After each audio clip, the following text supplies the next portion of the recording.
Agora, você vai perguntar, professor Lauton, eu nunca fiz esse tipo de coisa, eu nunca desenvolvi um produto, eu nunca desenvolvi um processo, e agora, o que eu faço? Eu falo, calma, você vai conseguir. O que você precisa fazer?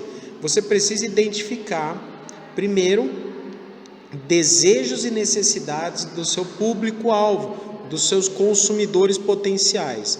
Como é que você faz isso? Através do estudo, observação e pesquisa de mercado. Você tem que perguntar para os seus clientes, você tem que conversar com os seus potenciais clientes, ou, se você ainda não tem clientes, conversar com públicos que sejam muito parecidos, que sejam semelhantes aos seus clientes, né? Então você precisa identificar perfis de consumidores ou de mercados potenciais que sejam no mínimo semelhantes aos seus futuros clientes.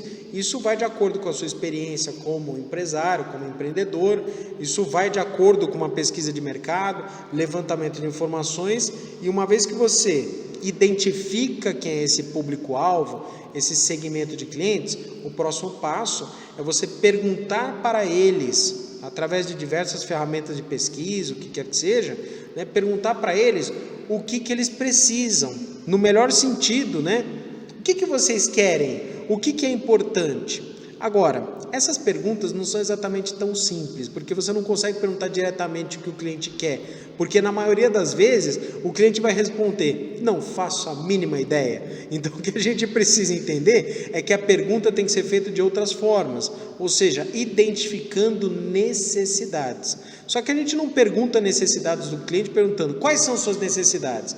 Você identifica variáveis dentro daquele mercado que potencializam essas necessidades. Um exemplo, digamos que você tenha mães que são ocupadas, né? Tem filhos, trabalham, estão fora de casa o tempo todo, elas têm o dia muito ocupado. Se você parar para pensar, uma solução que seria muito útil para essas mães é uma solução que, para qualquer situação, acelere ou agilize os processos dessa profissional, dessa mãe. Então, tudo aquilo que você conseguir ganhar tempo para ela, acelerar, isso vai ser interessante. Então, um exemplo, ela, digamos, use serviços de cosméticos ou de beleza, e você desenvolve uma plataforma que faz a junção entre profissionais de beleza e essas mães que são ocupadas, né? E esses profissionais de beleza, eles agendam serviços, por exemplo, de beleza, de cosméticos, né? O que quer que seja, né? De beleza e saúde, né? E principalmente eles prestam serviços para essas clientes, seja na residência delas, seja de uma maneira encomendada ou agendada. Isso facilita o dia a dia delas, portanto, você consegue nesse momento entender quais são as necessidades, mesmo que o seu público-alvo não fale o que significa isso. Então, a grande questão é que agora você precisa então desenvolver o que nós chamamos do mínimo produto viável. O que você precisa fazer? Não precisa necessariamente ser um serviço completo e complexo em sua natureza. Basta que você entenda o seguinte: as mães têm, nesse exemplo que eu estou passando, as mães têm uma limitação de horário.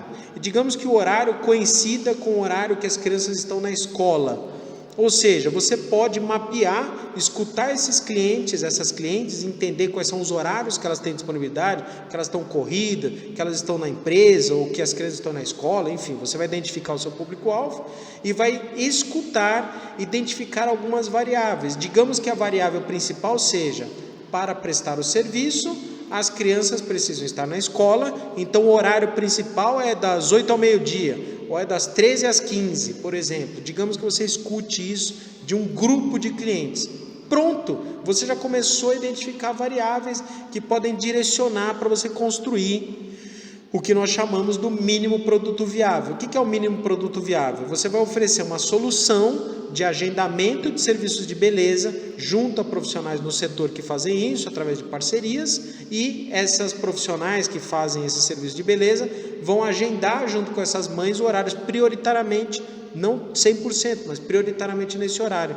Pronto, você já está começando a oferecer o que nós chamamos do produto minimamente viável, ou seja, que já atende a, no mínimo, um pedaço, uma parte das necessidades desse público-alvo.